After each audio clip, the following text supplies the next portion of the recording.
Баян улс сумын хүүхдийн цэцэрлэгийн суралцгүйд суурилсан ахлах бүлгийн мэргэжлийн багш нарын бүлэг 2025-аас 2026 их жилийн жилд багшийн гүйцэтгэлийн үнэлгээгээр доогуур үзүүлэлтээр гарсан хэл ярианы сургалтын чиглэлийг сайжруулахад анхааран суралцгүйд тулмагдж буй асуудлаа тодорхойлж, тоглоомонд суурилсан арга зүй болон зохиол суурилсан арга зүйг хослуулан, могой шугаар дамжуулан сургалтын чиглэл бүрийг интеграцчлан хүүхэд бүрийн оролцоог хангах хүртээмжтэй сургалтын хэрэглэх түүнээр орчныг баяжуулан ажиллаж байна.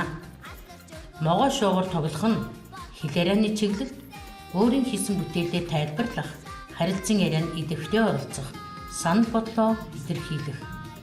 Математикийн чиглэлд зурган зааварчилгаа ажиглах, дарааллын дагуу гүйцэтгэх.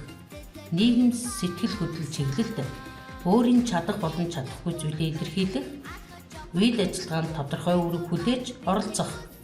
Хүүхдийн бүтээл сэтгэлгээ, ой тогтоол, сэтгэн бодох чадварыг хөгжүүлэх зэрэг суралцгын үр дүнд ахиц гарч, хүүхдүүд сурсан мэдснээ гэртээ аав ээж ах эгчтэйгээ хамтран тоглох явцдаа баттгаж, өгсөн даалгаврыг сонирхолтойгоор гүйцэтгэж, эцэг асран хамгаалагчдын оролцоо дэмжлэгийг нэмэгдүүлж байгаа нь харагдаж байна.